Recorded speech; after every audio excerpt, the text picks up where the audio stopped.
Greetings, Patrick here. Have Cheetah will view a questions with, and welcome to our first watch party with the cast and crew of the film Gunfight at Rio Bravo. This is like first for us on Eight Questions with. We've never done anything like this, so this will be exciting for us. Let me pop this real quick, and then I'm going to go ahead and I'm going to have everybody introduce themselves. You might recognize Joe Cornet, but not the other two folks. So maybe we'll reintroduce Joe, and then we'll go on. Tell us a little bit about yourself, Joe. Joe Cornet, director, writer, actor.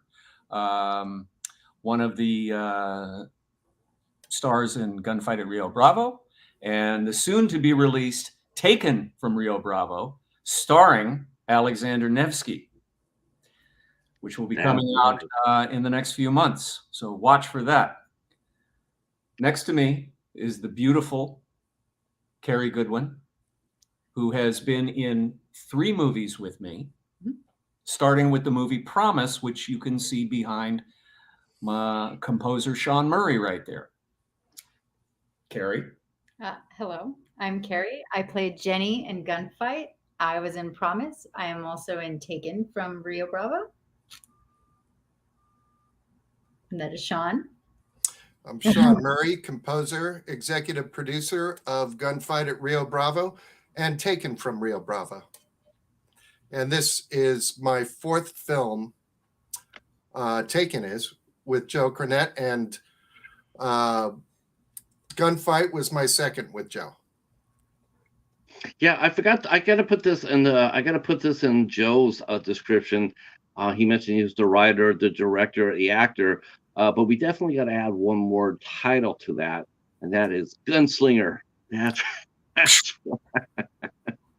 you can't have a Western without having a gunslinger in it. No, and I'd like to add one thing to the legacy of American Westerns. And recently, we saw the passing of Sean Murray's dad, Don Murray, who was kind enough to be in the movie Promise.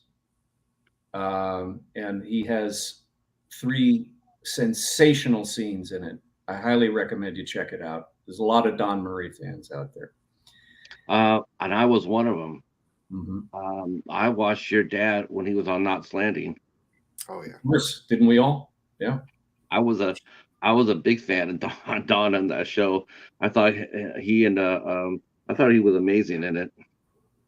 Well, Don was a great influence, and he had a great impact upon my life, and it was just such a joy and an honor to have him in my life and to call him a friend. And he was 91 years old when he did Promise with Joe. Yes, he was. Wonderful scene, and I thank you so much for giving my dad the opportunity to work into his 90s, Joe. Yeah, that's amazing. And thanks.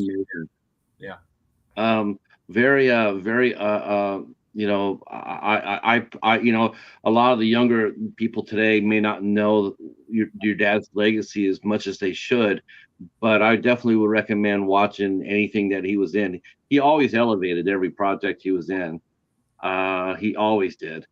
And like I said, I enjoyed watching him very much. And he was he had a hell of a ride, Sean, didn't he? Yeah, his last TV series was the reboot of Twin Peaks in 2017, and Dad was 88 years old.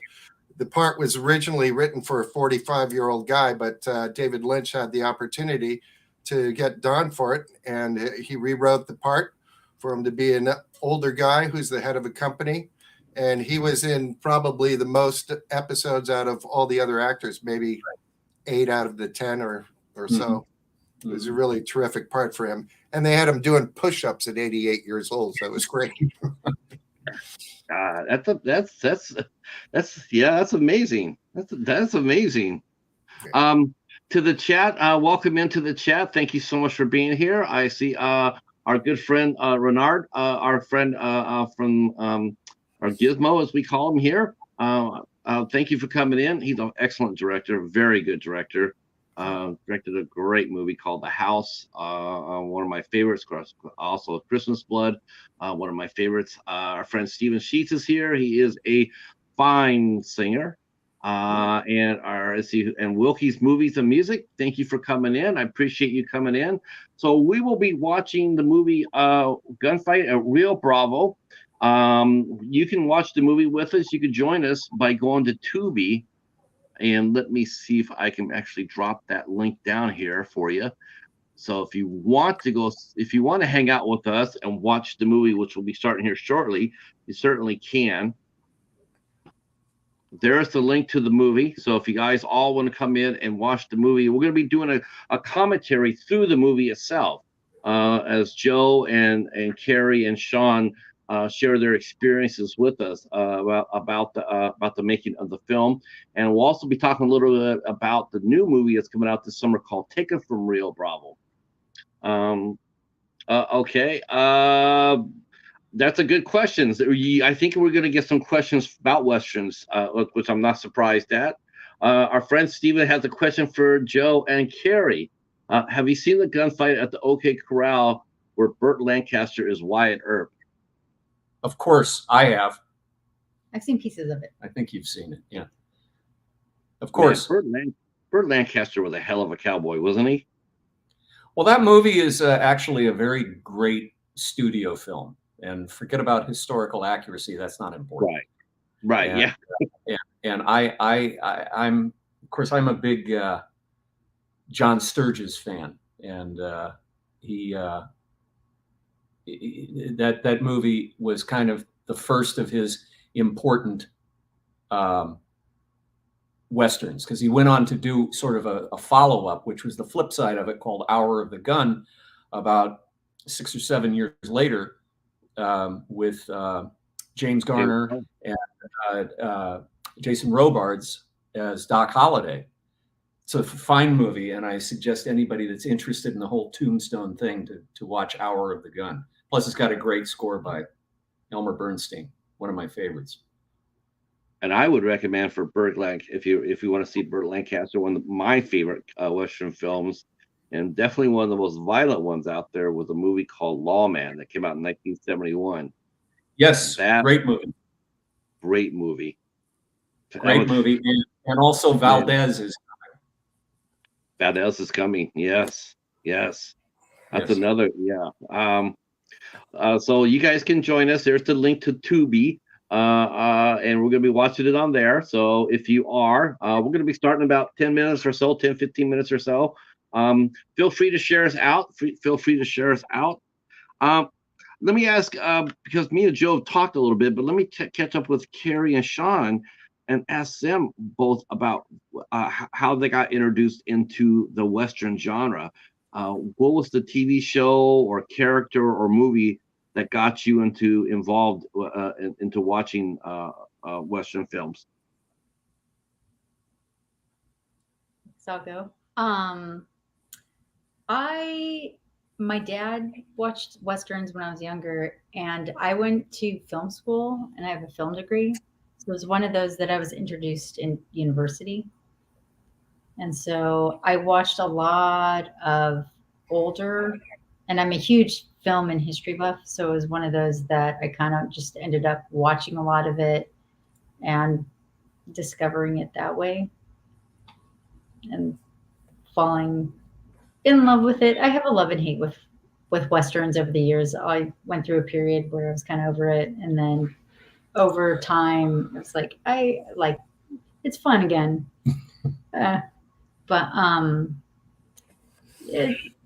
Introduced through university and film school and adventure. That time period, I really like the time period and the American frontier. And it was just a lot of freedom. It was fun. How about you, Sean? Television series 1968, starring Don Murray, my father, and Otis Young.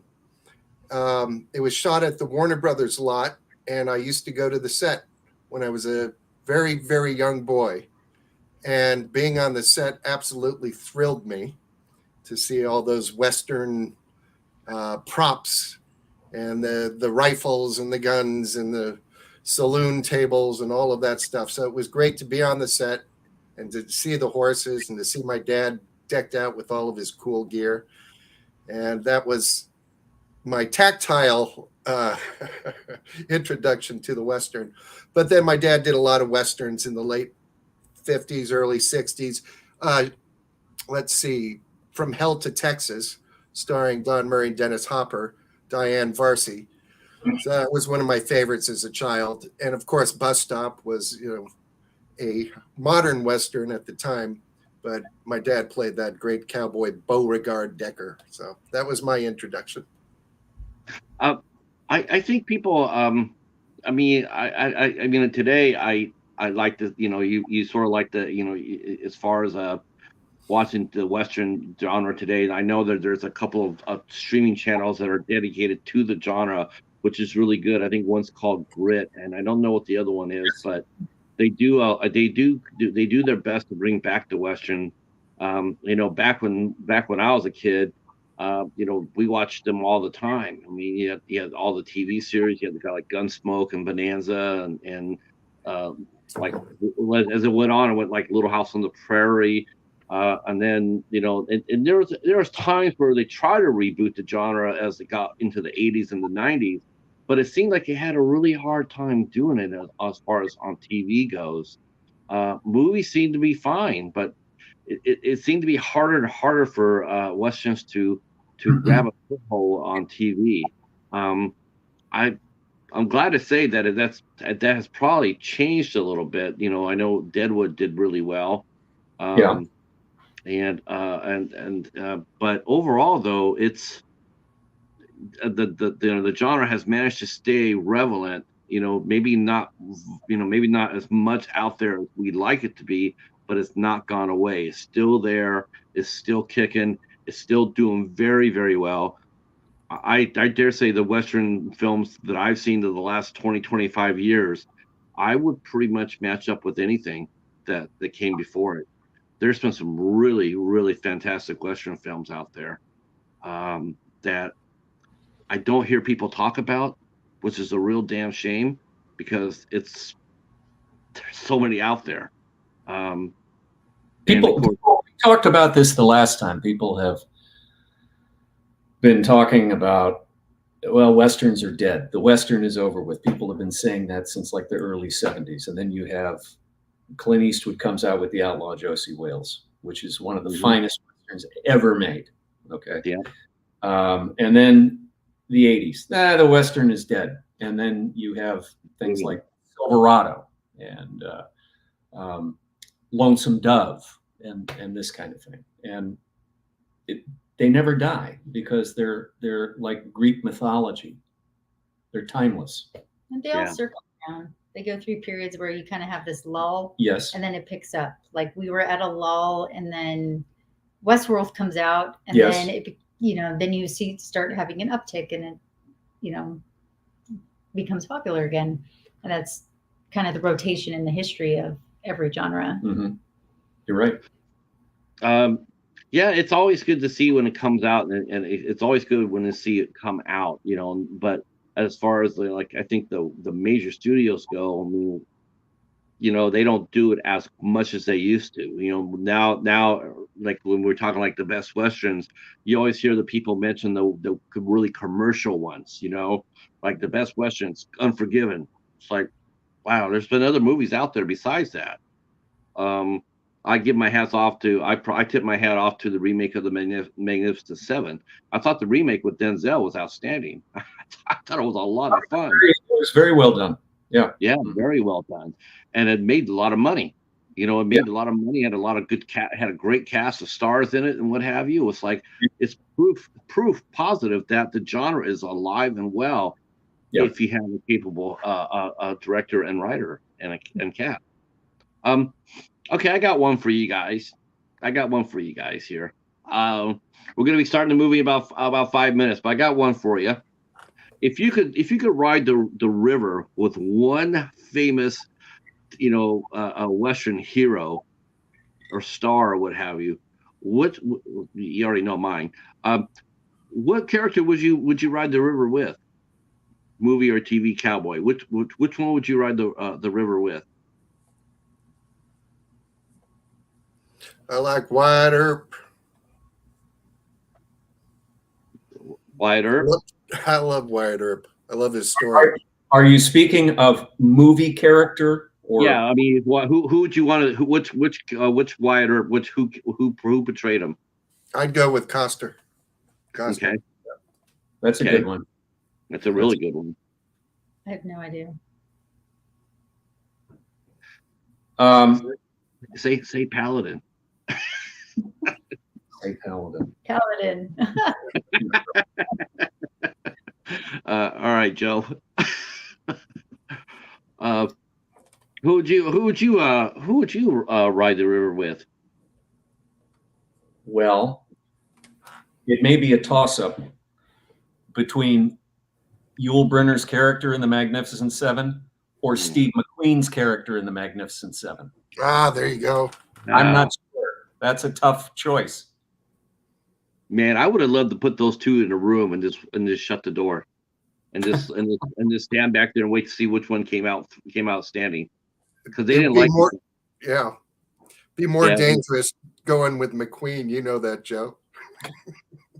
Yeah, I didn't know that. I didn't know that until I was reading about the history of the Magnificent Seven, exactly how much those two did not get along and what Steve McQueen would do to Yul Brynner.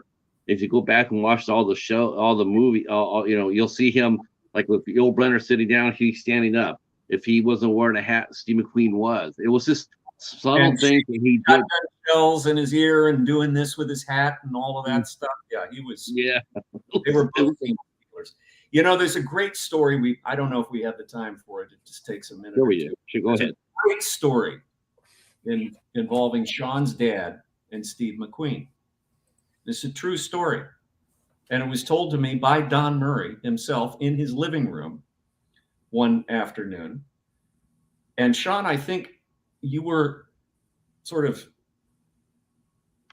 you'd never heard this before, right? I don't never heard it. Nope. Okay. So about 1964, Don Murray is making a movie with Lee Remick and Steve McQueen called Baby the Rain Must Fall. They're on location in West Texas. And at this time, and for this particular production, the studio gave all the principal actors a car to drive from the motel to the various locations. And they were filming at, real houses and real towns and, And so McQueen decided, and I'm sort of paraphrasing Don's words here. So McQueen decided that he's going to drive everybody to set every day because he likes to drive. So Don and Lee Remick say, okay, well, what's the harm in that? He likes cars, let him drive. And so one afternoon, McQueen spies this field, this empty field. And they were driving like a Ford, like a very basic coupe, like not a race car. I mean, like a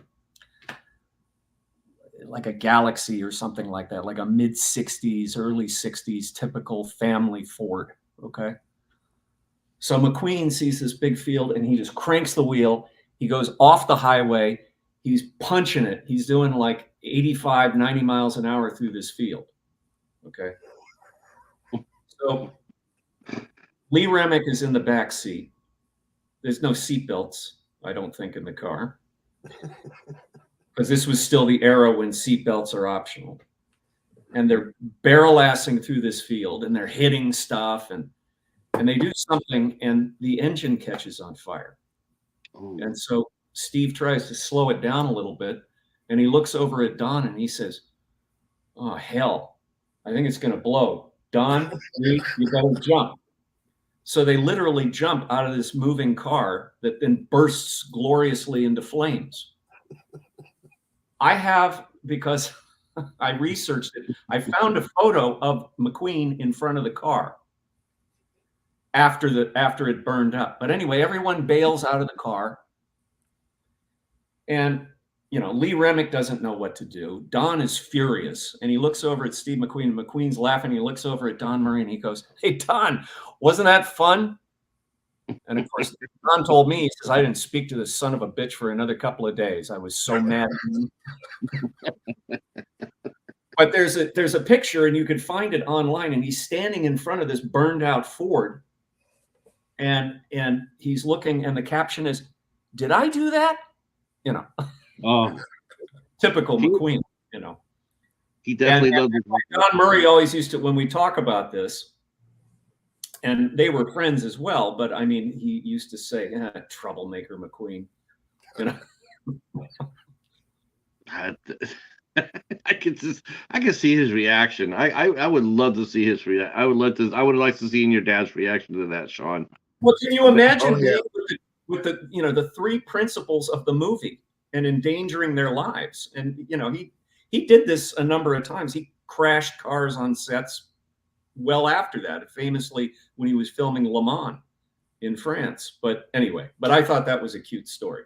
It was probably not that cute when it happened, but I'm sure Lee. I bet Lee Remick was probably just standing there with white as a ghost. Like, you know, what happened? What happened? Did they ever drive? Did they ever ride with McQueen after that, or? I think they went back to their own cars. Yeah, and McQueen got a replacement vehicle. Yeah, I just rescored. I just scored from one of my trips to the library. I actually scored a copy of Bullet about 10 days ago. And you can rest assured I'll be taking that one for a ride real soon. Good boy. One of them. Yeah, I can't wait. All right, here we go.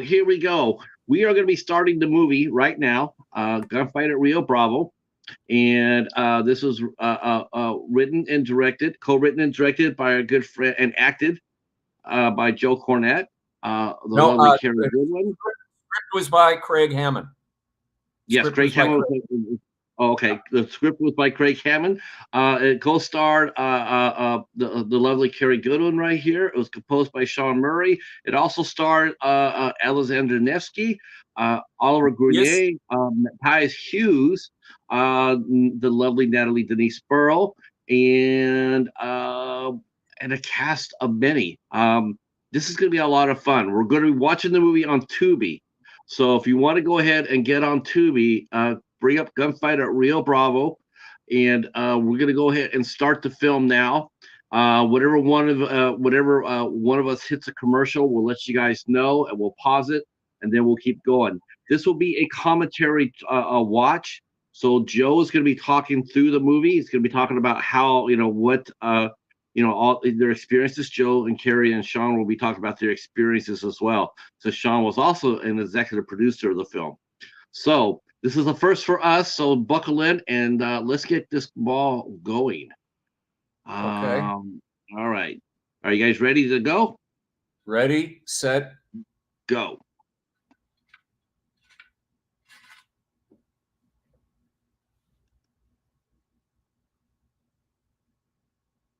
Okay, we're at the Hollywood Storm title card. Everybody on the same page there? Okay. I like the San Rafael. That's a good one. I've used that. I used that logo in a couple of films, actually.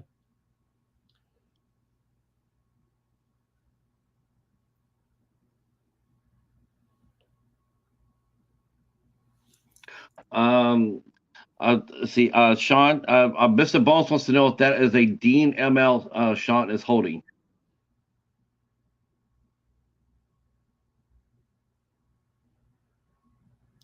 Well, as we could see, here's some establishing shots. We're somewhere in East Texas in the early 1870s. And here comes a wagon with a unknown at this point rider, but I have a feeling everyone's going to know him in a second.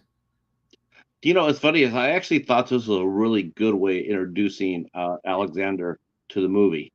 You know, most of the time the hero comes in on a big horse and he's got the duster on and the hat. I mean, he looks like a slinger. and Alexander does not. I thought it was a really interesting choice to make him come in just like a normal farmer type.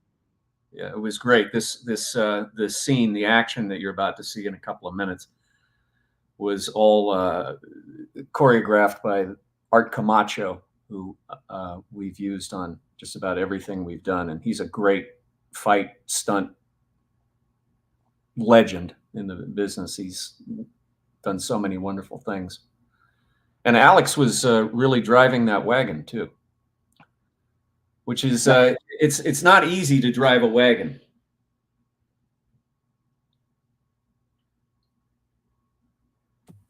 The white-haired guy, old guy, is voiced by Sean Murray. That gentleman right there is he's a actor, reenactor. He works down in Tombstone. He does a lot of gunfight shows in Old Tombstone. Oh, nice. This guy right here, Bill Fortenberry. And that's my voice over this old guy. we didn't tell him that. Oh, you dubbed his voice. Oh. But I like the way, if you notice, Alex is just very calm and okay, so this poor bastard right here, he doesn't know what he's getting himself into. He, you know, he's forcing Alexander to get out of the wagon. Okay. And so the way we shot this is to completely take advantage of Alexander's size, getting off of this wagon. And all of a sudden, it's not looking good for these two no-goodniks, as you can see. Bushwhacking is not allowed in the Old West.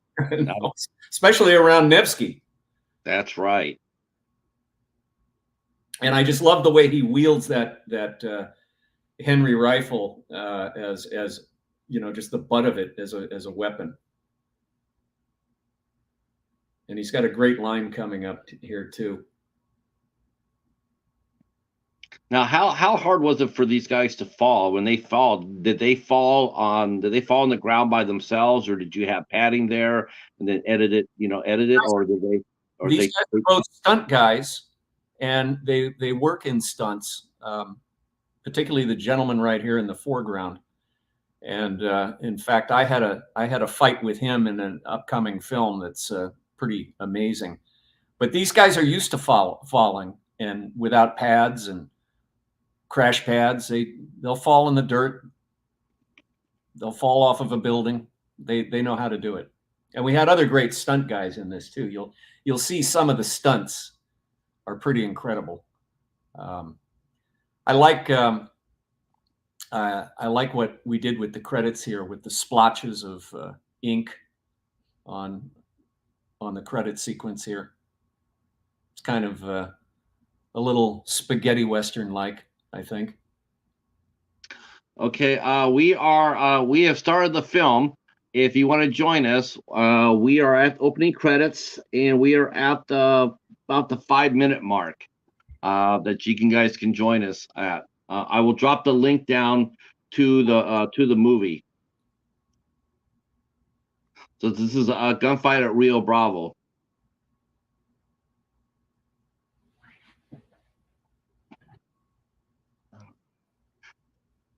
Yeah, I like the opening credits as well. I think it's very And I don't know if you noticed, but when Kerry's name comes up, there's a medical skeleton that was not deliberate, by the way. Sure. That was not deliberate. That was but I liked it and I kept it. So, and she wasn't too angry about it for most of the time. This is nice. I really like this style. I really enjoyed the style of the film. You know, hey, there's Sean. All right, and he's got himself a Pinkerton badge. That's right.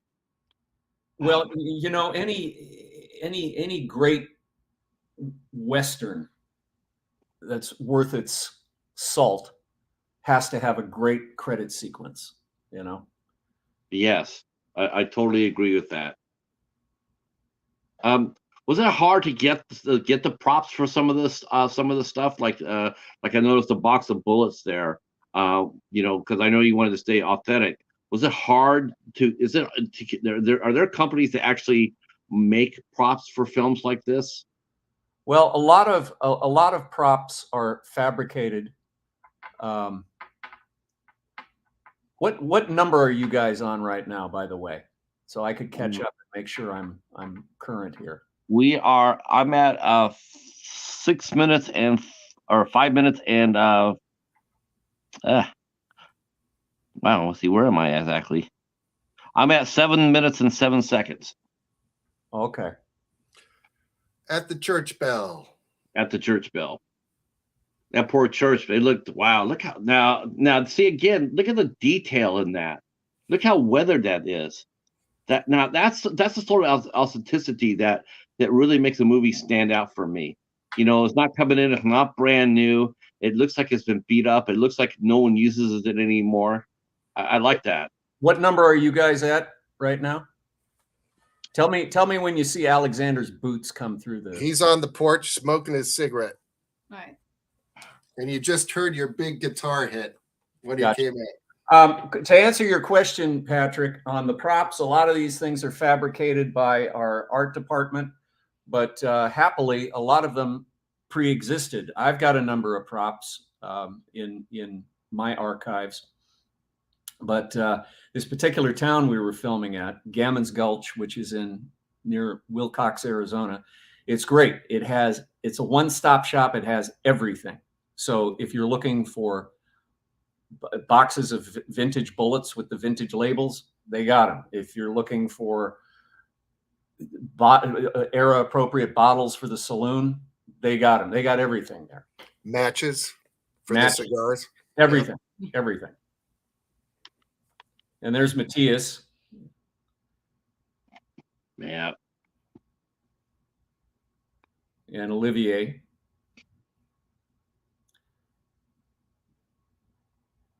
Of course, I had to show these three guys getting off individually on their horses.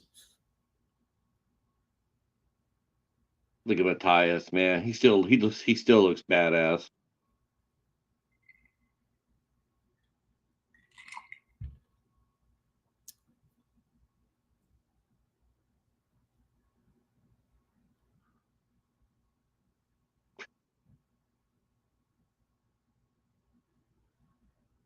How do you like those rifles on the rack?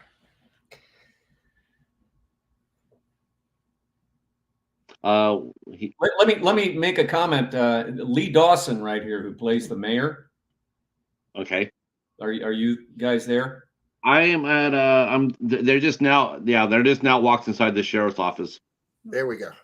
Yeah. Now we're on the wanted poster. There's only $1,000 for Matthias. Tell me when you guys get to 10:07. Okay. We are okay. We're watching you talk to the mayor. Okay, so you must be at 10:07 by now, right? Route 1, 2, 3 now. 10:07. Okay. Well, I was going to say this actor right here, Lee Dawson. He's quite a kick. All three of us are good friends with him, and he was just super in this as this unctuous, corrupt mayor that was more concerned with putting in a whorehouse than building a new school. And here come all the boys. Robert Livingston is the young deputy. He's a great actor. Right there, to the. He's talking about Matthias. Yeah, to the other side of Matthias there, and Olivier, fantastic.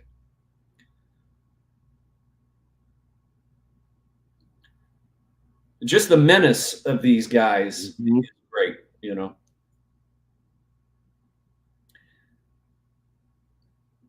Of course, this scene is key right here because, you know, the marshal that Olivier plays, he's trying to get the sheriff to agree to have Ethan Crawley in his jail just temporarily. They're taking him to San Antonio to be hanged. Yeah, I would have used one line in that situation. I would have said, You need more men.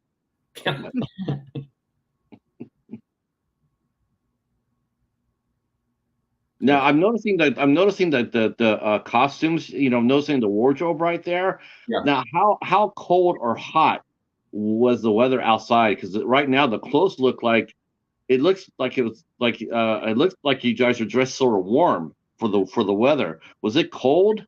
Well, it wasn't too terrible, I think, when we were shooting this particular film, because I think we shot it in May. Yeah, we shot it the last week of May. That was May 18th. Yeah. And so it Yeah. was still warm, but it wasn't over the top. No. We hadn't hit 100 degrees yet. Not yet. It wasn't like No. that. A few days later. Yeah.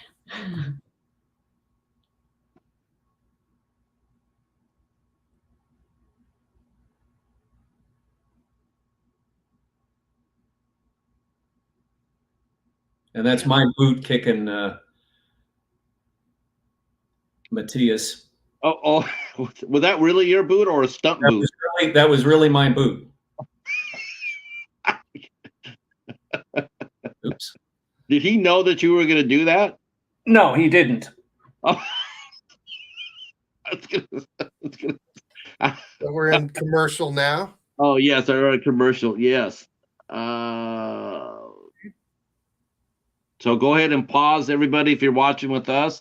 If you want to pause while we run our commercials. That's the only thing with Tubi, but it's a small price to pay for a free service. And really grateful for that to Tubi that they were able, that they take chances on movies like this. It's been a recent conversation topic that they might be. Okay, we are back to the movie. I'll save that for the next commercial.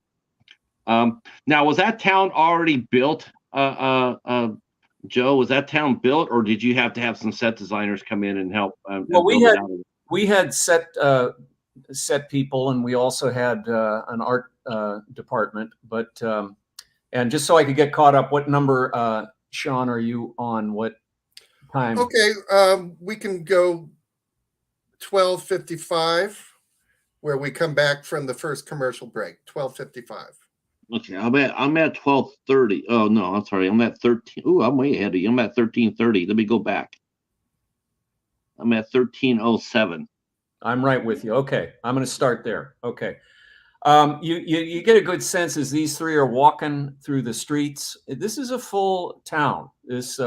It has other features too. It has a gold mine set with mining equipment on it. It's got it's of course the church, as we see here. There's the preacher, the cowardly preacher, played by Kurt Lambert. Well, he's not really cowardly. He's just he doesn't face this situation all that well. But it's all there, and it was built many years ago for feature films and television work.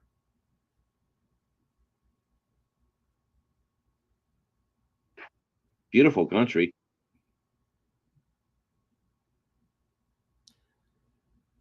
In fact, in this saloon that they just showed right there, in that saloon is a table that belonged to John Wayne. Oh, really? Because the man that built this town worked on a lot of Wayne productions and somehow inherited this big card table. Oh, that is cool as hell. Yeah. This is another one of the great interiors as these boys sit here eating. Everything is very genuine. And I've shot at a lot of good Western towns, such as Whitehorse Ranch here in California, which is great too. And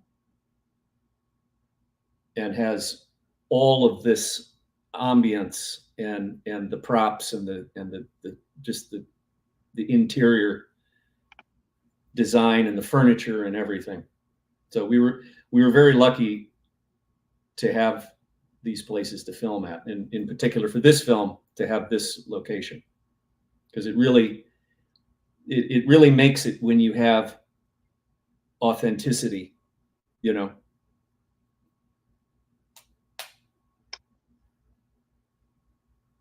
That's one thing I find with a lot of period films, particularly Westerns. If you don't get the background, like look at this saloon, for instance, if you don't get the background right, or the, you know, everything just so, it can't sell the movie. Right, right.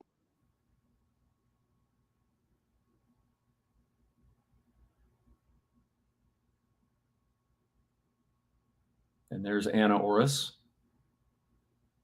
And she was in Night of the Caregiver. She was in Night of the Caregiver. She's really cute. And who is that femme fatale in the background with the dark hair that I just saw? Could that be Maria Paris? I think it is. I think it is Maria. Sure is. Uh-oh. I wonder what she has to do with all this. I don't know. I don't know. It should look be interesting. See, she's up to no good. Look who that is. I have no idea.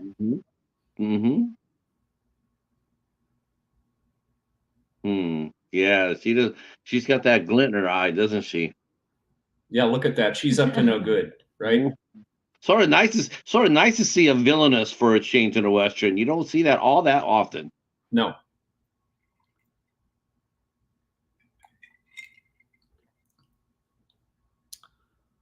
Now this has to be trouble. These men are Pinkertons. Pinkertons always get the shaft, don't they?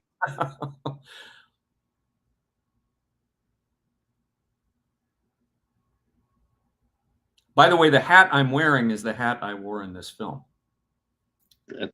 Now, did you have those specifically made for you, or was that a hat that you had owned before the movie? This was a hat I purchased specifically for the movie, and I had a little bit weathered for the shoot. Nice, nice. It's a good-looking guy here. The Pinkerton is our good friend Christopher Krantz. Chris Krantz. Everybody's staring at each other like, oh, looks like that Pinkerton want to cut himself shaving. There's blood on his shirt. But I noticed that Ivan and the sheriff had already picked it up.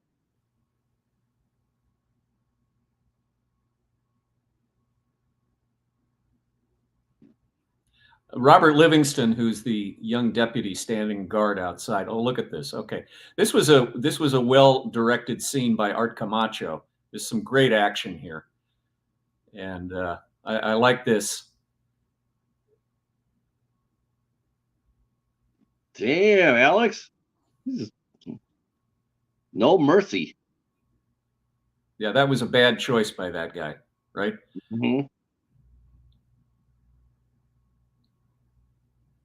You know, Matthias is looking at you like I remember what you did. You kicked me in my ass. Oh yeah.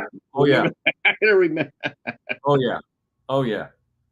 And of course, here comes the mayor to say it's all your fault.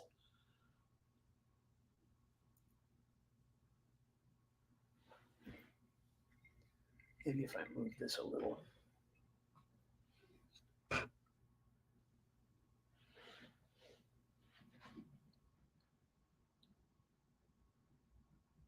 And of course, he's taunting Ivan here. Probably not a good idea.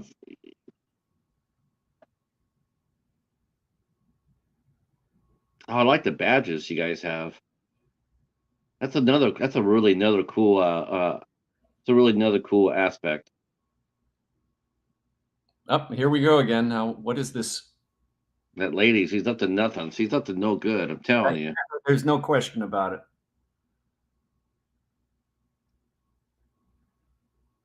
And here comes Natalie.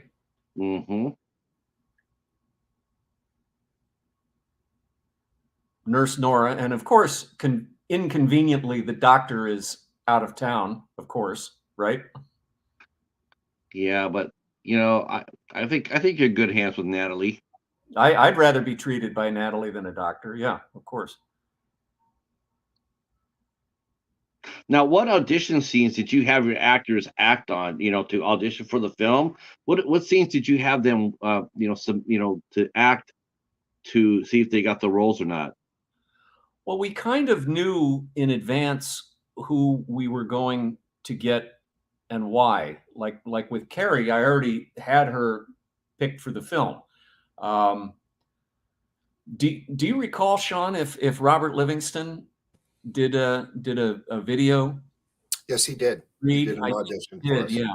But we knew that we wanted Olivier. We knew that we wanted Matthias Hues. We knew that we wanted Natalie. We knew that we wanted KERRY, as I said. So a lot of this was sort of predetermined because, you know, and especially because I had worked with KERRY before, I knew what she could do. Right. And like with Olivier, I knew what he could do. So right. Yeah, of course. So they were kind of, once the script was fine-tuned, they were kind of hired to be, I mean, we didn't trade people around. I mean, yes, we did talk to a variety of people, but like with Olivier, we knew he was going to play Marshall Carter, and we hired him for that.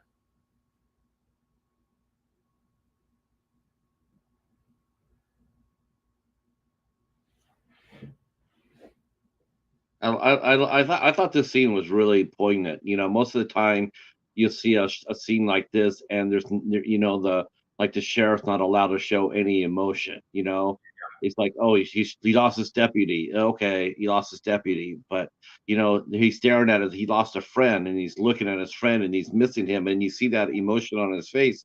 It's just something you don't really normally ever see in a movie like this. That laudanum stuff I heard about. Yeah, it's habit forming.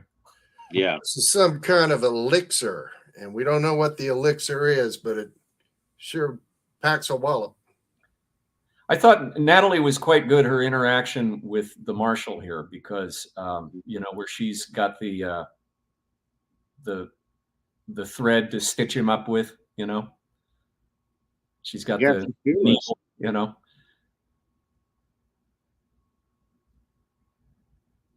You picked the right man for that.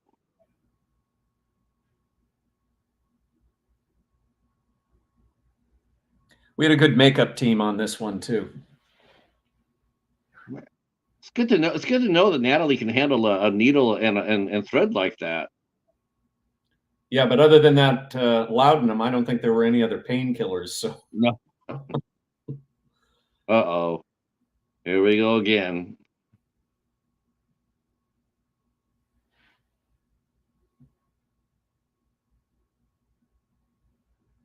Don't do it, boys.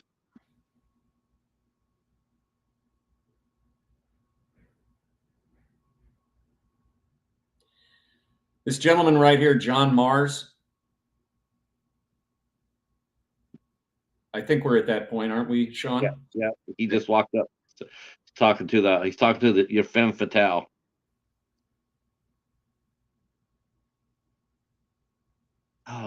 I like the Confederate jackets too. The outfits you got. That's now. Were those specifically made? All of the CSA uniforms were all handmade and custom fit to each actor.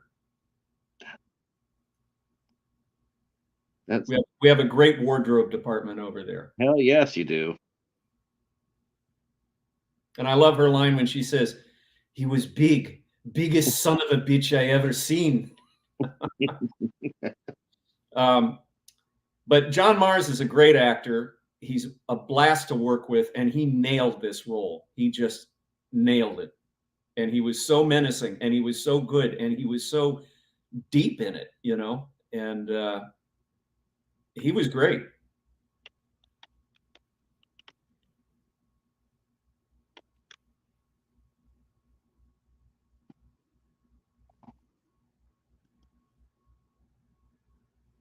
Now, did you see any wildlife when you're out there? You know, scorpions or snakes or anything else like that? Did you encounter any of those? Well, it's say that yes, we saw a little bit of it. I think a couple of cows wandered on the set when we were doing this. But do you remember the snake? That was the second. Okay, so in Taken from Rio Bravo, soon to be released, and this poor guy right here, this is a great fight sequence, another Art Camacho specialty.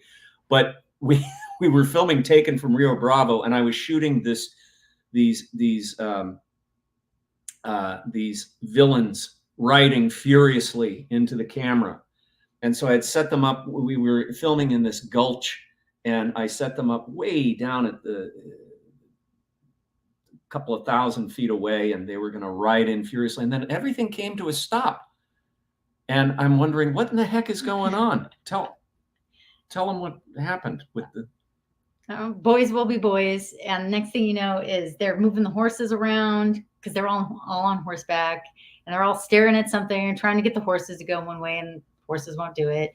And then one of the guys gets down and they're stomping around. And then next thing you know, one pulls out a knife and there's a snake. a rattler. Oh. And two more get off. And then they are determined they're not going to shoot anymore because they now have to kill the snake.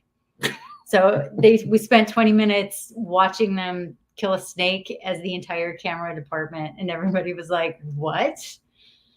And then I had to explain to them that they have to kill a snake before anybody's going to get anything else done for the shot.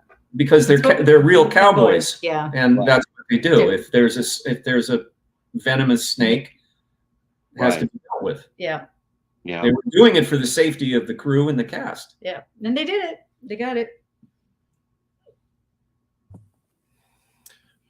My brother always uses the shovel technique on the ranch.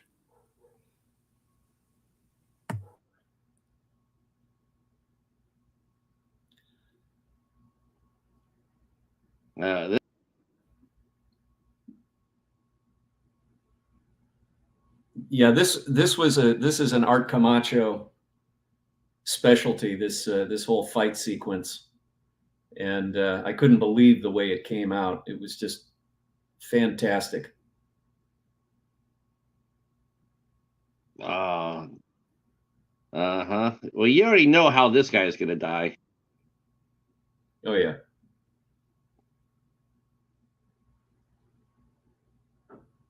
And this little piece where John takes the blood off the guy's face and licks it, Mm-hmm. you'll see that again later in the film, and that was a little John Mars invention.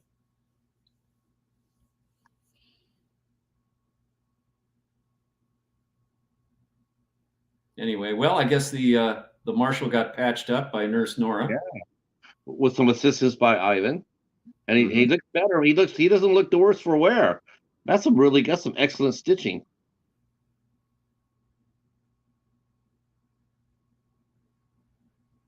I think Ivan is hiding his skill set.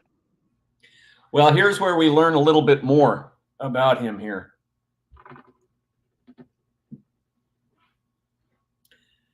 And we learn the secret history of who Ivan really is. And of course, Marshal Carter recognizes him from the war. And I do believe, if I'm not mistaken, you based him off a real person. he was a real He person. was a real officer. He was a general. Yeah. He was a general, and he was indeed from Russia. He came to this country in the 1850s, and he was a very effective general during the war between the states for the Union. Brigadier General. Brigadier General. Started as a colonel and then was promoted by Lincoln Yes. himself to brigadier. Mm-hmm. And then, of course, one of the sort of the inspirations for this particular story is that he disappeared towards the end of the war, and he didn't go AWOL or something. He had just served out. Yeah, he finished his tour. There's our friend from our dead Pinkerton, but he disappeared, and so that lent itself to, well, where did he go? Well, we suggested maybe he went to this East Texas town. John Fallon as the Undertaker here does a very nice comedic turn. I like this character a lot. You'll be seeing him in the second one. Oh, good, good.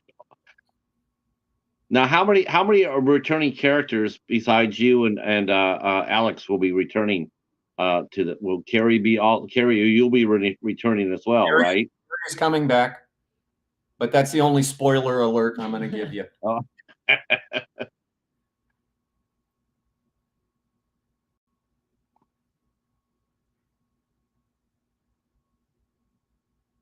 I like Alexander's just deadpan style with this guy.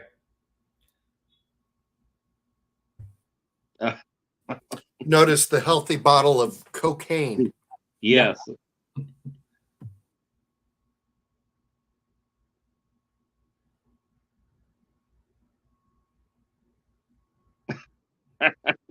Yes, and he's picking through the. He's sort of the Undertaker's a little bit sassy.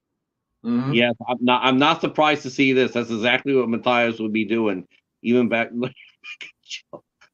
Were you watching him do that? That was impromptu by when he was doing that. Did you start having second thoughts about the fact you kicked his ass in the jail? Oh, Sean, didn't you and I kind of come up with this idea to have him do? I thought Matthias grabbed it. We found him on the roof there. Look at this. Look who's riding up with the sheriff's meal. Look at this. I'm at commercial right now. I am at 31:33. Okay, I'm going to pause it then, and you let me know when you're. Sure. Okay, we're back. Okay, I'm paused at 31:52. I am at okay, hold on till I get there. 31. Okay, go ahead.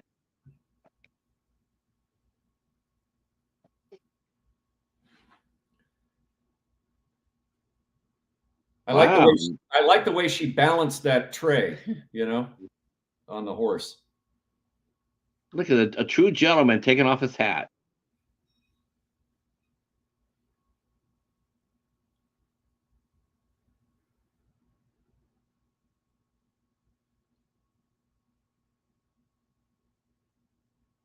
Now look at that face. Not mine, hers. That was. I was looking at her face and going, the West was fun. Yeah. You guys have, you can sense the chemistry. Now, who did the cooking? Who did the cooking for the set? And were you responsible for the craft, Sean, as the executive producer? Did you hire the company to come in and feed the crew? No, that was they were all hired by our line producer. And as you were standing there, as a role, as a producing role, were you thinking about the kind of music? Did the theme or the music at all for this movie? Did you get any sort of idea what you were going to do at that time? No, not at all. I don't get any ideas until I see a really far along cut. But I was mostly there to just work with Joe and keep an eye on everything around him and make sure that Joe had everything he needed. I was kind of his sidekick there. I love what Matthias does with this scene. If you think, this reminds me of Colonel Kurtz. Yeah, it should, because I kind of thought about that, Brando being all sort of taunting and mysterious and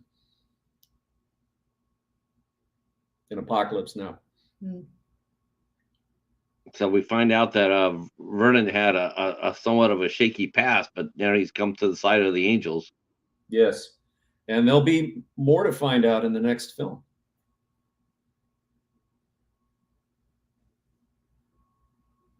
Meanwhile, back at the saloon, everybody seems to be drinking and having a marvelous time until the mayor comes in and ruins everybody's good time. Yeah, that's what a mayor does.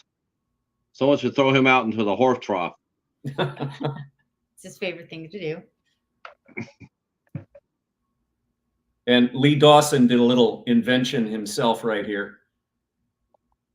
After he does his tirade, he reaches over, you'll see it, and he grabs one of these guys. He grabs the guy's whiskey and down. Of course, now he's panicked the town because Ethan Crawley's no gang are riding to come in and shoot up the town.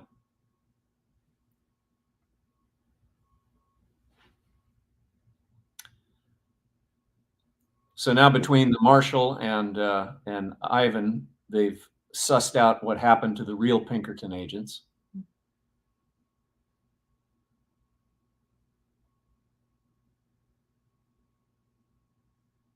We find out there's no way to telegraph for help because the telegraph is out of order. So we got a little bit of a high noon type of mentality in the town. Oh yeah, oh yeah.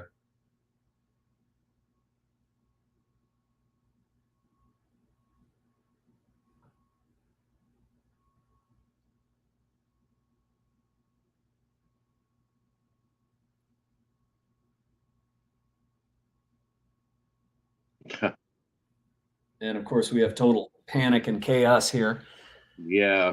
Now, the idea was to have this very, very, you know, just reserved.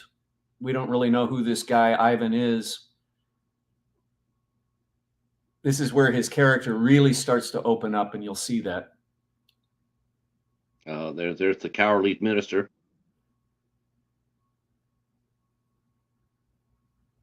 And I want to point out, Kurt Lambert played Wild Eye in the movie Promise.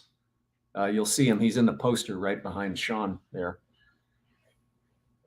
Oh, okay. And he was definitely a bad guy in that one.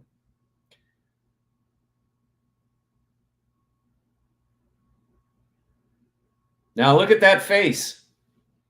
Mm-hmm. That's right. Look at that horsemanship.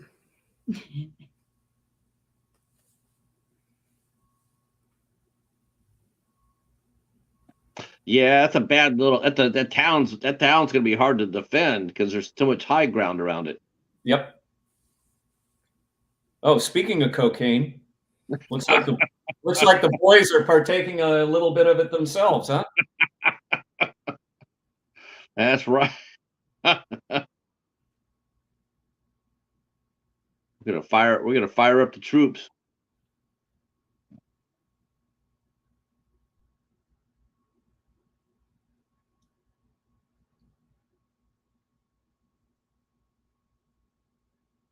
Cocaine, whiskey, and thievery and skullduggery is not a good combination, Patrick. No, and only one girl.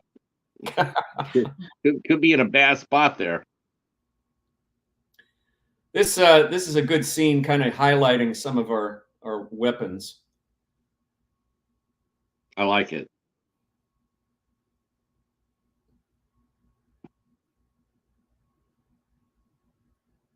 And of course, Colonel Ethan Crawley taunting the boys. And I love this shot coming up right here where he sticks his hands through the bars. I'm just sitting there noticing that. That's why I asked about the weather, if it was hot or not, because I noticed that Matthias was not wearing a shirt underneath his Confederate jacket. And I was wondering, was it hot back there or was it cold? Because everybody else seemed sort of like dressed for warmth. And I was wondering if he was cold. That was his choice. Oh, it's an interesting one. But he doesn't wear a shirt in a lot of his movies. That's true. I was in a Hawaiian shirt and shorts and flip-flops.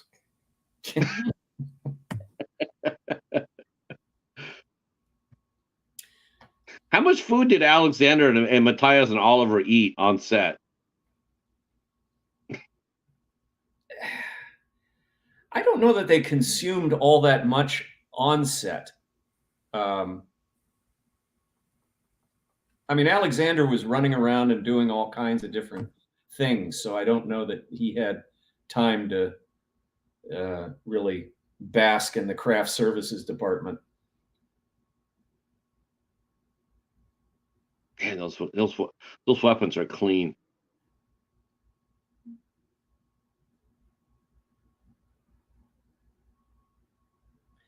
That shoulder holster that I'm wearing, I bought that in Tombstone, and it's era appropriate for what we're doing here. But I just thought it was so cool looking. I thought this guy has to have that shoulder holster and his waist belt as well. Of course, here he is telling the girls that they need to stick together. And now, how did you decide on the size of the gang? I mean, did you? That's was the size? I've always wanted to know this. Is the size of a gang in a movie like this? Is it dictated by budget or by actors, or not? Or could you add maybe like another, like 6 or 7 extras in it to make it a little bit bigger, or was it designed to? It depends on the production. I mean, this one, the details about how many were in the gang were not really in the script, so I had a lot of latitude that I could work with. This is a fine scene with Alexander right here, by the way. But I don't think we ever specified an exact number. Mm-mm. Did we? No.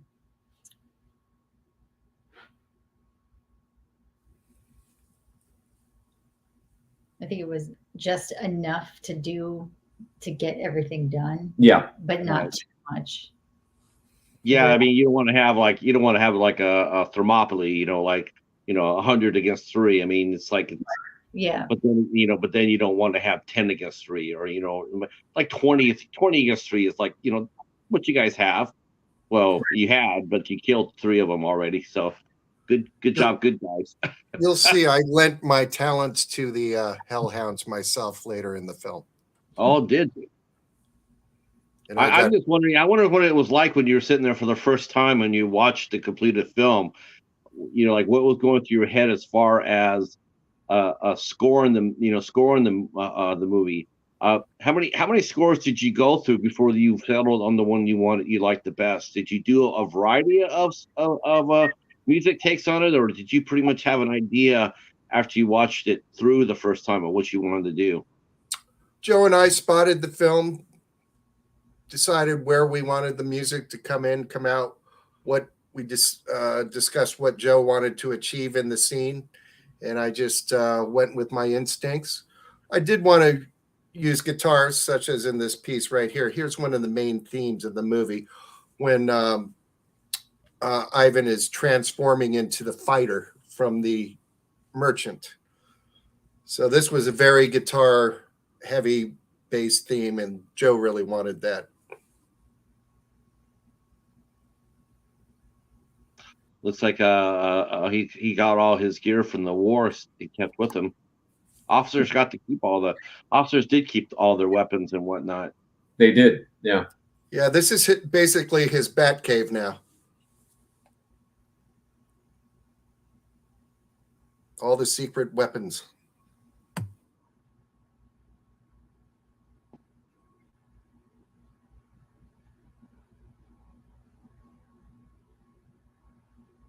I tried to assemble this with some really big cuts for sort of, jump cuts to give it a certain effect. Okay, here we go. Now he's going to arm the ladies. Interesting. Okay, well, I want to see which one of the ladies is oh, look at Nora just walked up there and took it. Uh-oh. Now he hands the Colt Navy to Anna. And then the biggest, most cumbersome, heavy the gun that Sean had, right? Yeah, okay. And I did that by design. I just wanted Kerry to have the biggest gun. How did it feel handling? Was this the first time you ever handled a weapon, Kerry, on screen? No, not on screen. I've done horror films in the past where I've had weapons. She's also pretty lethal with a coach gun in the movie Promise. Yes. This scene reveals the most about Ivan and his inner turmoil. Yeah.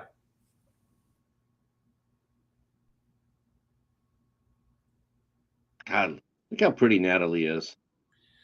I was hoping, and she and I discussed this because I wanted sort of a Hanny Calder, with Raquel Welch look to her. Yeah. Yes, I can see that. Another great cowboy movie, great Western.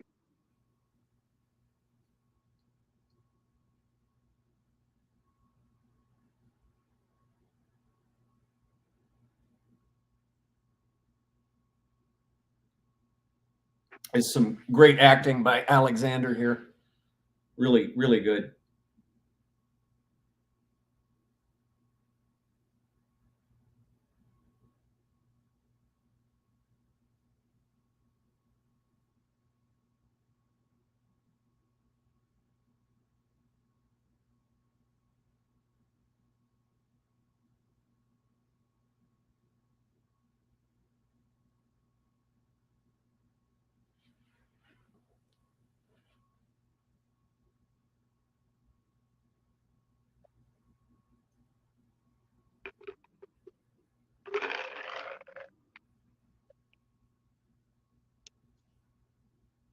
They covered that. They covered a story like that in Glory. I remember. Yeah. Yeah, the same. Yeah, and Dorian.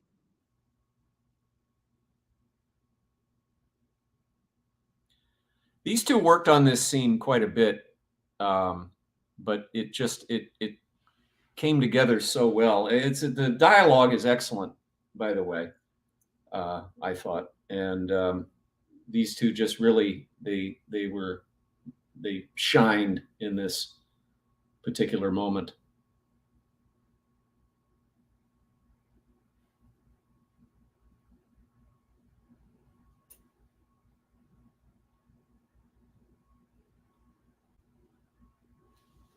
That's a really cool jacket. Alexander has. Well, you know what? We did some research, and he sort of wanted a teeny weeny bit of an homage to sort of a Terminator look, but in the Old West. And Right. we found in a vintage catalog from the 1860s a leather tunic, which very similar to this, in fact, almost exactly the same, that was actually used during the Civil War. I'm going to take a minute here to talk to the chat. Thank you guys for all coming in and watching. This movie is available or will be available. Is it out now?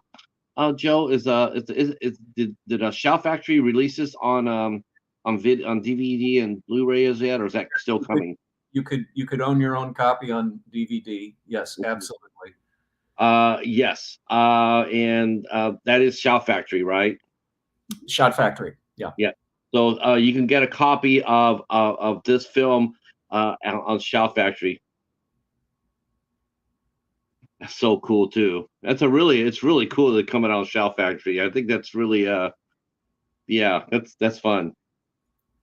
Yeah, we were really happy to be working with them. We are in it. Read if you want to, though you just got here, but you can watch during the replay, of course. But we are at 48 minutes. 48 minutes into this.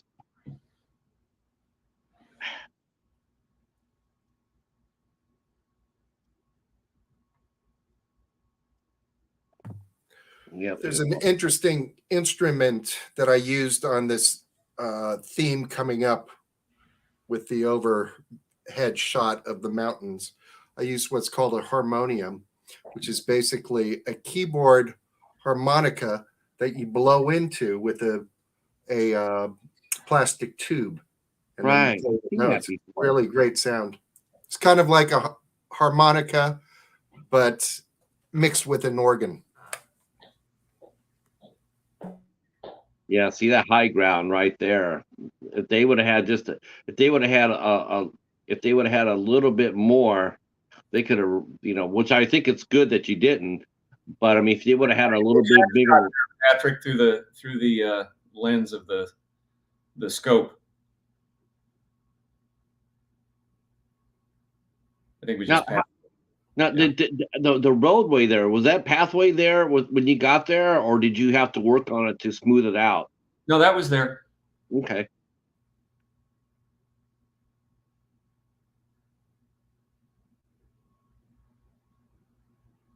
I love the overhead. Now, is that a drone shot?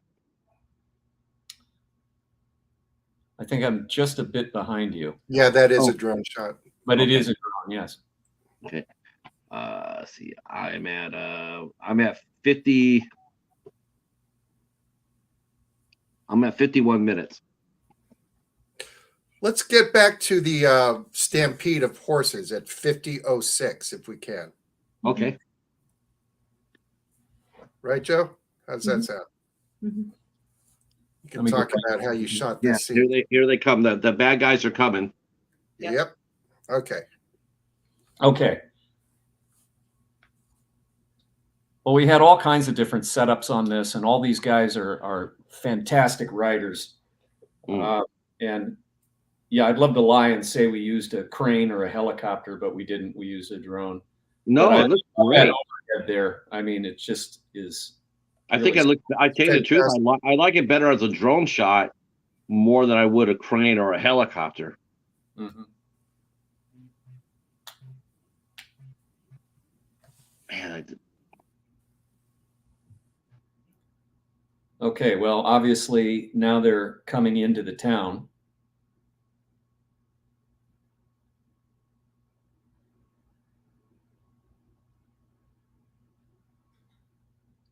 Well, this doesn't look good. No. And those folks are all in that church.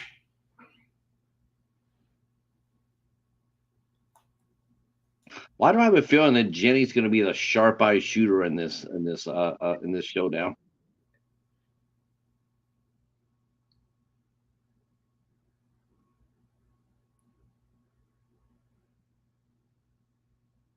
All right, this is when all hell basically breaks loose in just a few seconds here.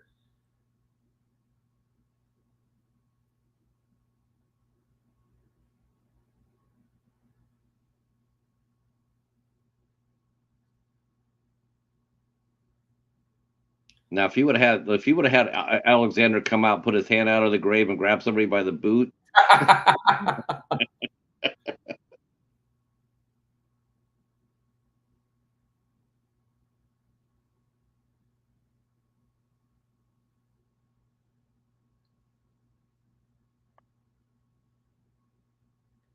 Yeah, this is about when it starts getting bad for these boys. Yeah.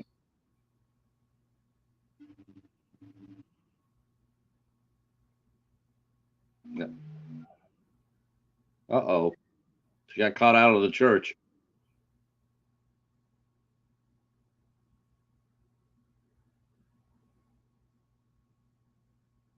Oh, yeah. Oh. That was not the choice to make for that guy. No. I guess that guy didn't hear me when I was talking about the high ground. Now watch this couple. This was kind of an interesting scene. Kind of pretty hardcore here. Just shows you what killers these guys are.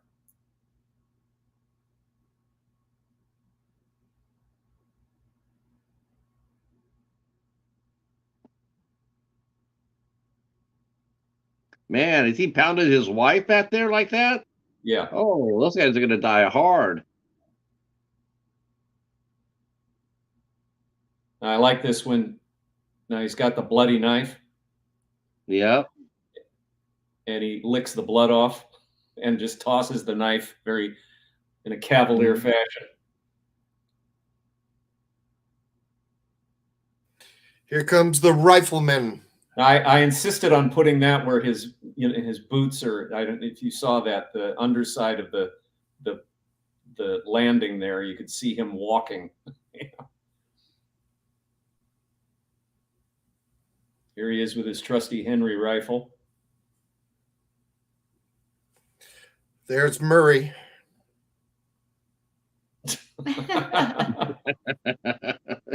He's up to shadiness.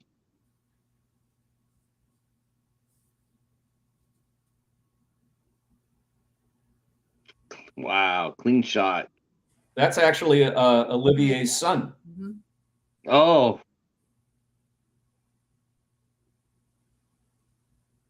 Oh, damn. Well, that's he's eliminated at 5.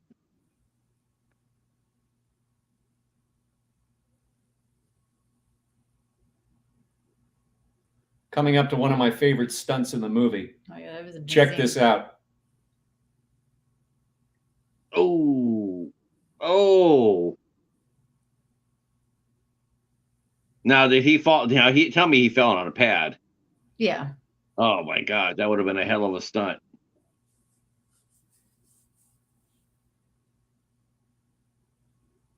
Well, Murray just got his brains blown out. These guys are all bunched up too close together. Clearly.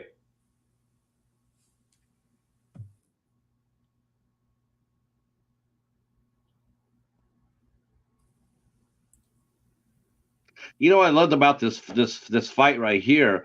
It almost had this. It almost had. Oh, I like that point of view.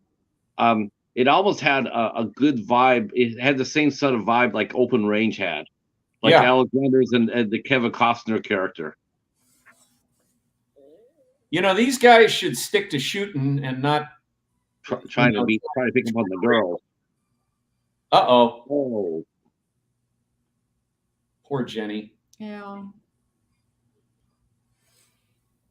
Here's the metal section of the score. Heavy metal.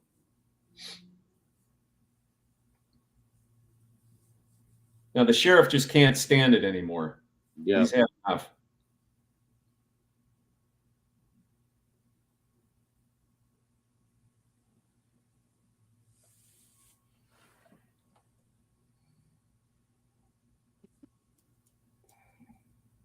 See, that's why you lost the war, boys, because you stand around like that together. You're gonna give a skilled operator a chance to clean up on you.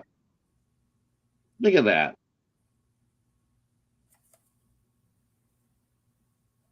Is that?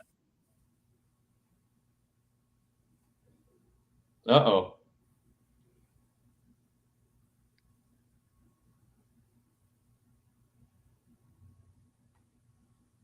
I think Nora's got something up her sleeve. Yep.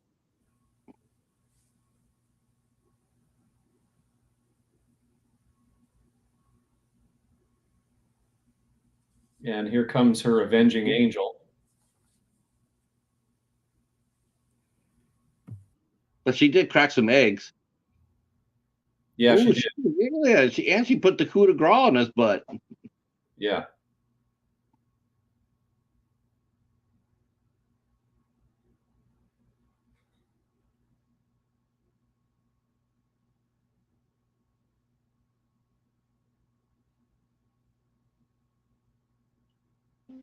So we got another Olivier Gruner special coming up here.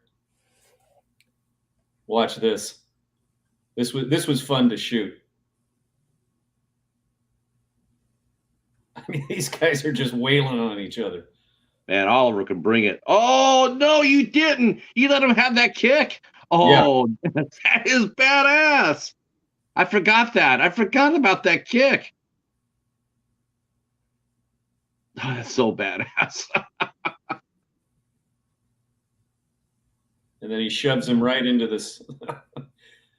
and this guy was a hell of a stunt guy right here that Olivier's fighting, and he went right to the bars, no problem.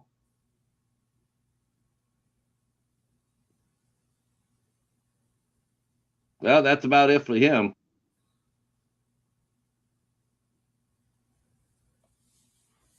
Yeah, but let's gotta see if Matthias still stayed in jail. Yep, he's still there.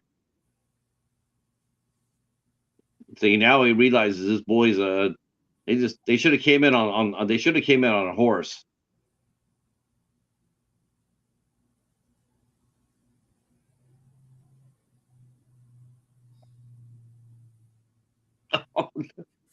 I had to do that. I had to do that. That was completely gratuitous, but I had to do it. You know, that's a clean, yeah.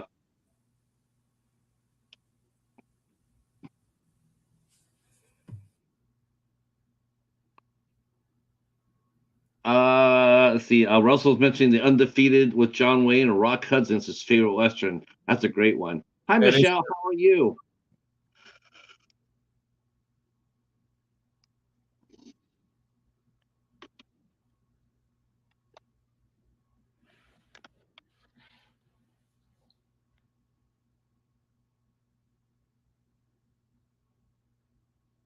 Oh man, this is so much fun. This was a good scene between these three.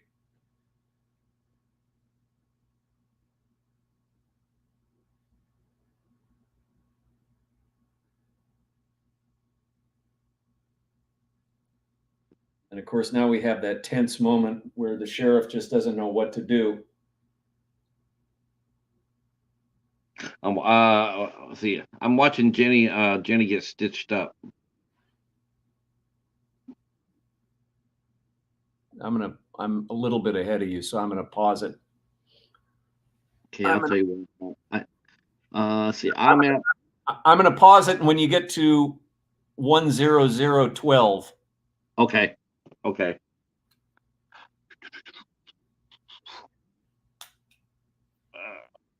Let's see.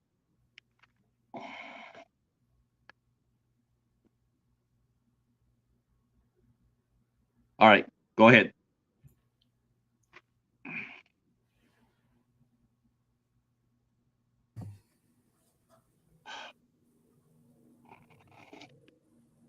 Of course, now they're parlaying with what's left of Ethan Crawley's gang. Uh-oh. Oh, wow. The preacher. Uh-oh.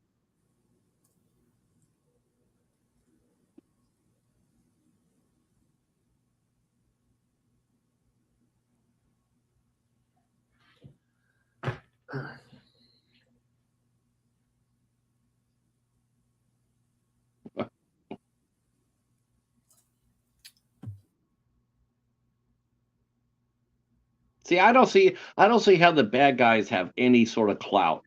They don't. It's like, it's like, we're gonna keep this guy. I mean, the preacher, yeah, sucks that he got captured and everything, but I'm still not gonna give up the guy you want. And if you shoot that guy right there, then I'm just gonna kill your guy, and then we'll just figure it out after that. Well, the sheriff also wants to see Ethan Crawley hanged properly. So there is that motivation. Yeah, but after a while, though, he's just got to say, you know what?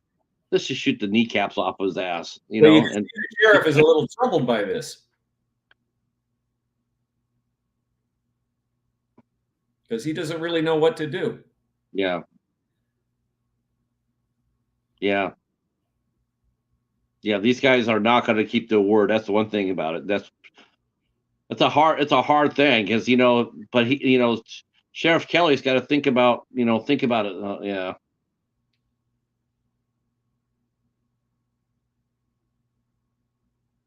Mm. And I like the way Craig Hammond wrote into the script that this is still like some sort of pseudo paramilitary organization with the references to rank and the salutes and everything else.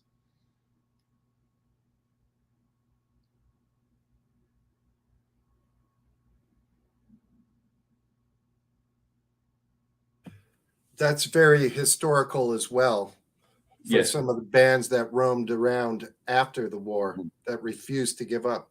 Yeah. Right.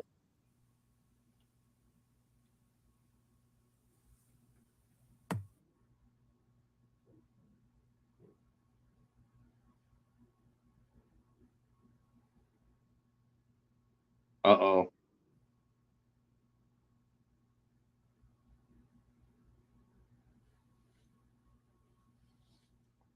Now we have no men. Yeah. Yeah, that big Russian or German son of a bitch.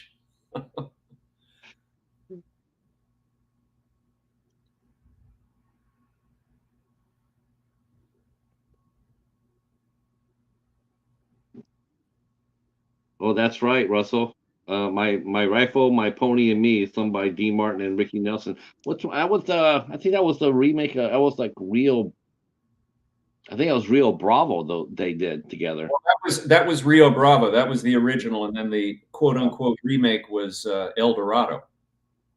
And then they remade it one more time with Rio Lobo. Basically, yeah. Yeah. Fun movies. Howard Hawks at his weakest was better than most people at their strongest. Agreed. Now Matthias is finally gonna be able to show off his badness. You haven't seen him do anything yet.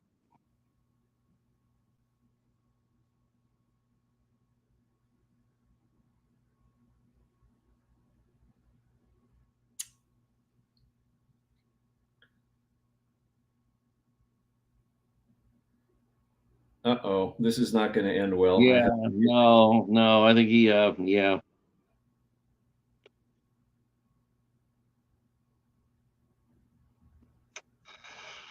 Well, thoughts and prayers to the preacher.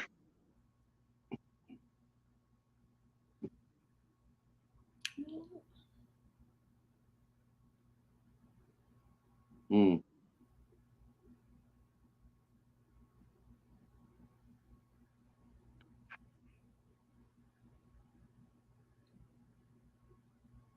Yeah, I say we torch the church.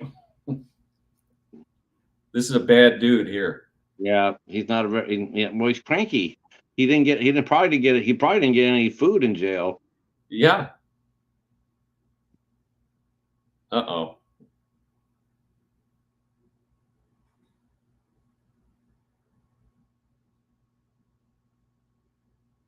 And then there were two.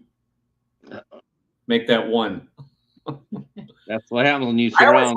You know, when John Mars falls and he's been hit and he discharges his weapon, I always try to throw that into one of my westerns where a guy gets hit and he's holding his gun and he fires his weapon as he's falling down. I love that.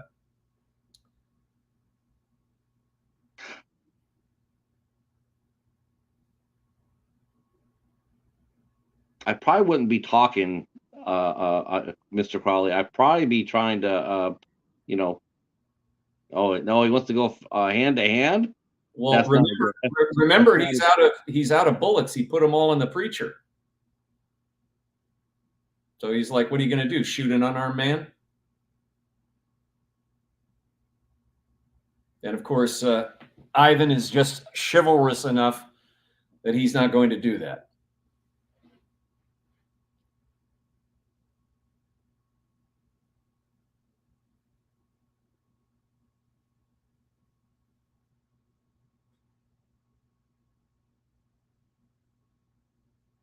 I noticed all the guys in laying down behind them, holding those positions.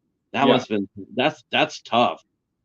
That's really tough. How long did it take you to shoot this scene right here? Oh God, Sean, were we at this for several hours? And this was the end of the day, and then we picked it up the next day. Yeah, when we lost light. So over the course of 2 days. Yeah, this looks like it was shot in the morning.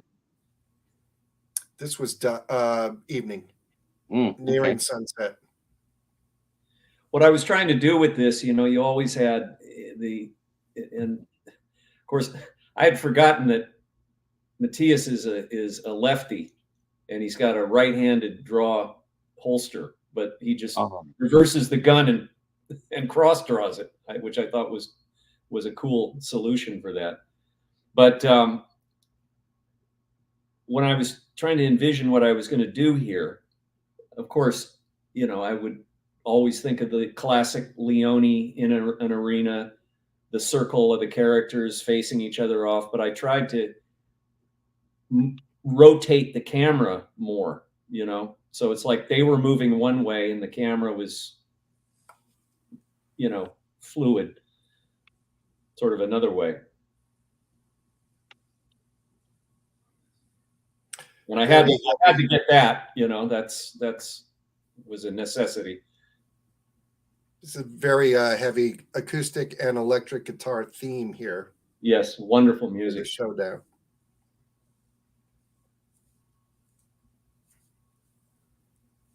How fast were they? How fast were they really in real life as far as draw goes? Were they pretty quick?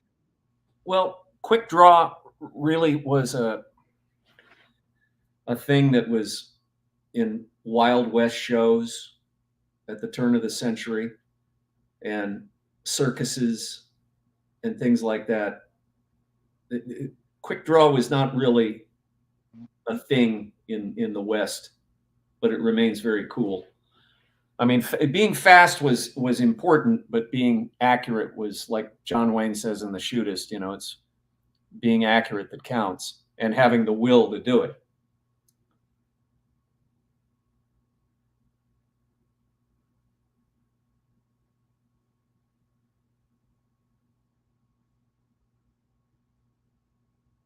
And these two characters were good foils for each other, because one was sort of the good version, Right. obviously, and the other one was the extreme evil version, but they both sort of came from the same world of violence and mayhem. And you'll note that Alexander is now sporting my shoulder holster.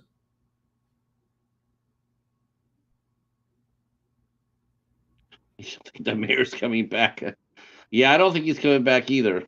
No.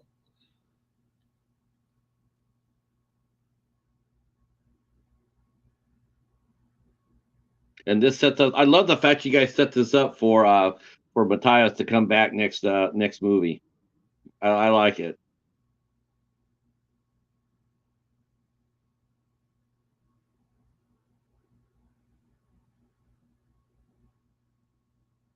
You guys did a really nice job on this. Think you. No, I would not have trusted hanging him from that from that noose. I think he probably would. I don't think that could have supported his weight. Right. Right. They would have needed a bigger beam. Yeah, so they got to take him to the heavy duty gallows in San Antonio. And here we go. Here we go back, and we return to, you know, the credit sequence. This gives us a great background on the real Ivan Churchill.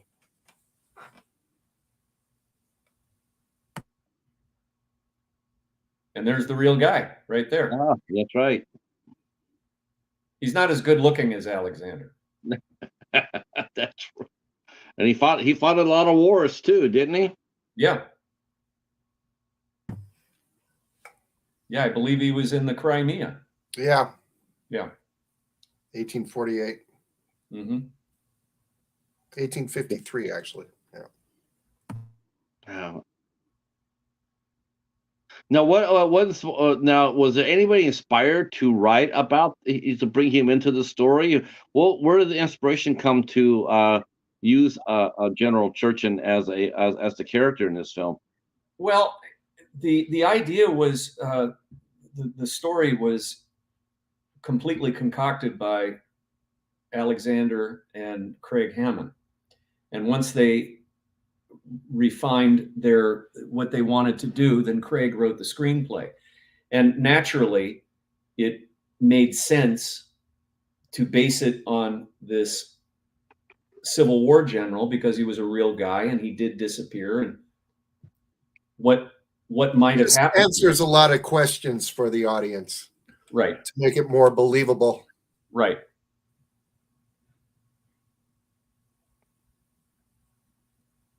And it's absolutely a fascinating story. Talk about, Sean, some of your music you used over this part, if you would. When this part has a wonderful piece of kind of bluegrass music that we used over this. This is not my score. This is a licensed piece, but it worked beautifully. And then, of course, of the end titles, we'll be going over all the main themes of the film in a recap, as you often do with a end title suite.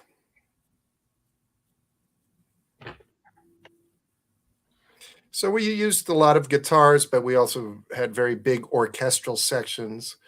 the theme for Grady was very bombastic and used a lot of French horns, reminiscent of some Bernard Herrmann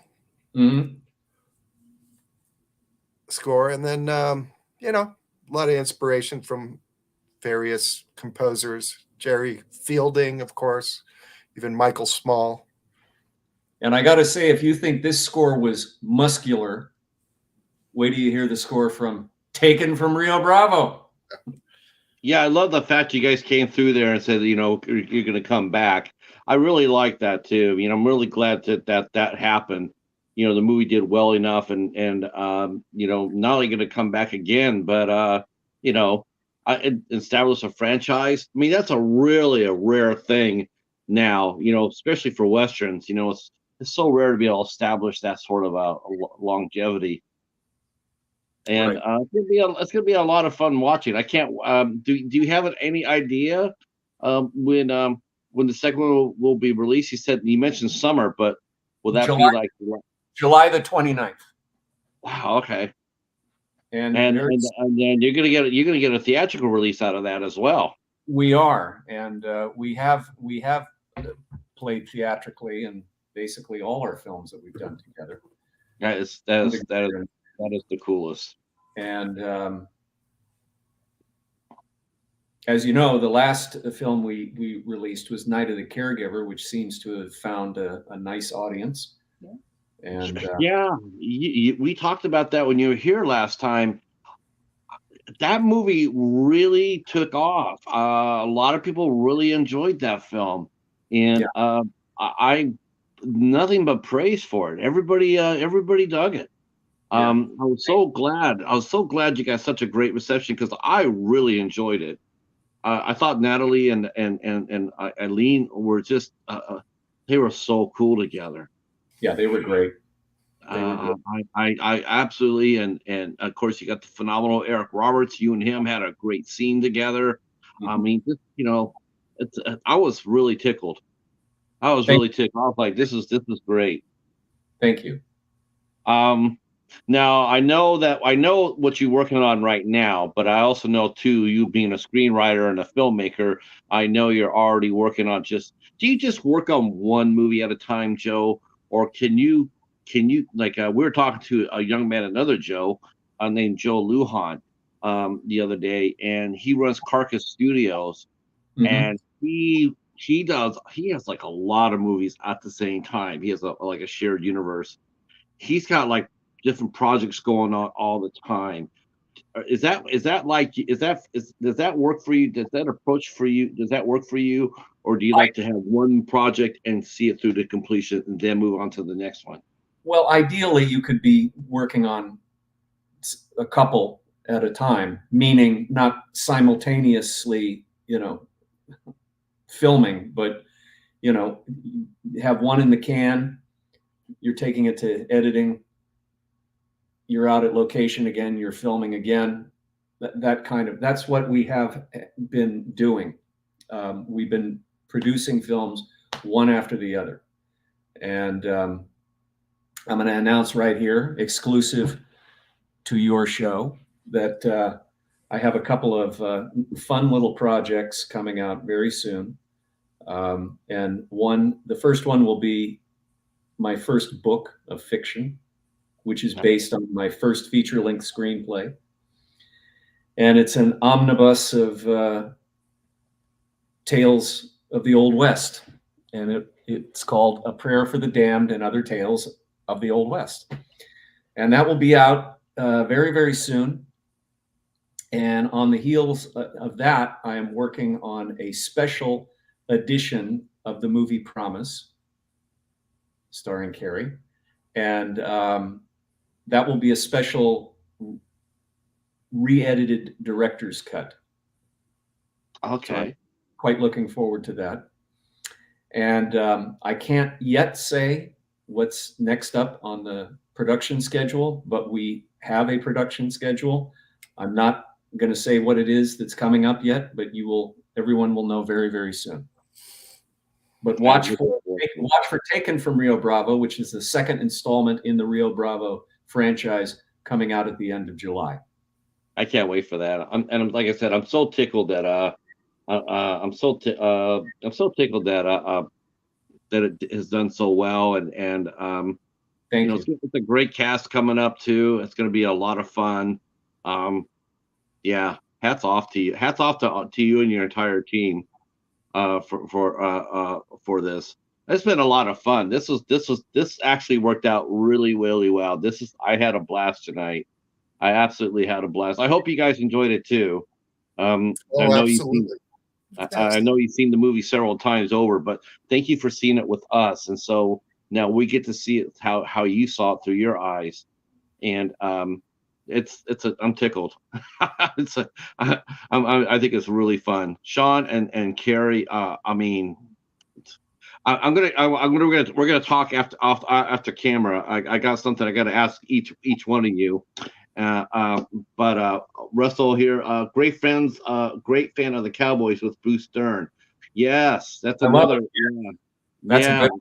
That's a really good one. I love Bruce Dern. I've gotten to meet all of those guys, all of the Cowboys, and they're such great guys. And the last time I saw him was at Cowboy Christmas last year, I think it was, in Las Vegas, the National Rodeo Finals, and they had a special booth, and there were all the Cowboys, all of them. And it was such a thrill hanging out with them. And Patrick Wayne was there. Ethan Wayne was there.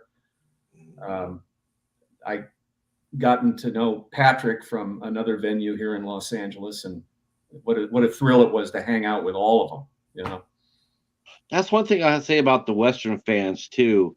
I know they do a lot of, I know they're very, very supportive and loyal. Like I've seen different events that they've all shown up for.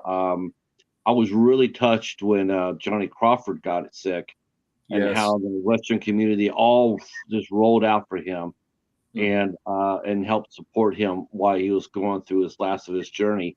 And I was really impressed with that. They're incredibly loyal, and they love the genre. It's a lifestyle for a lot of them.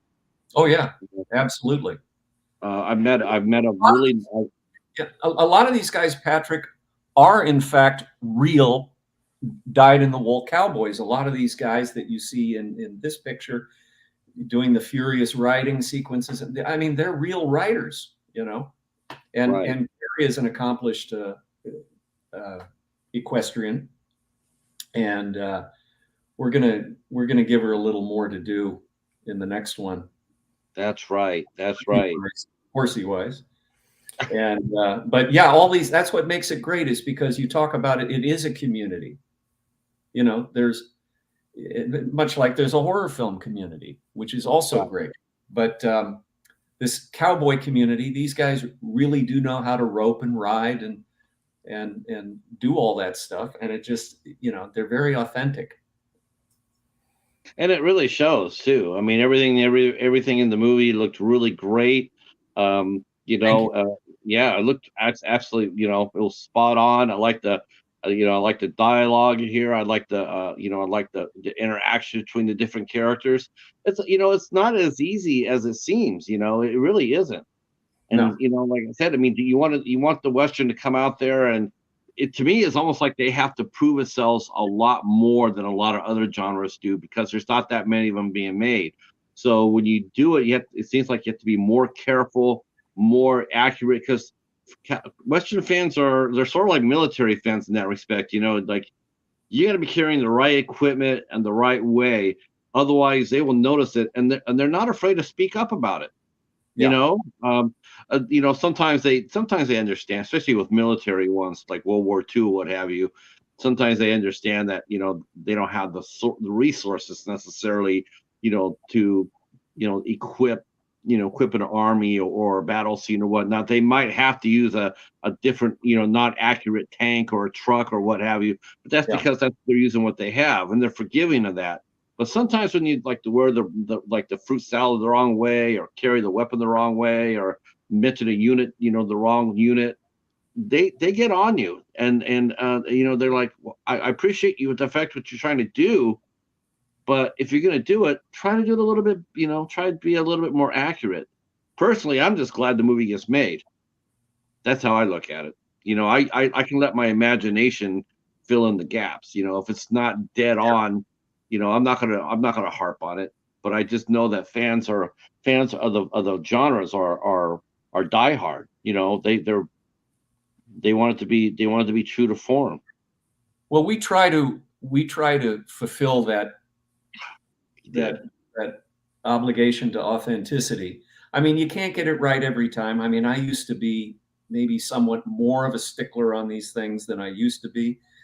But at the end of the day, we're telling a story.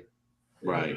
And sometimes, yeah, all of that is important, and it's very important to me. It's very important to my actors. But at the end of the day, if you have to stretch a little bit, that's okay too, because you're telling a story. Right.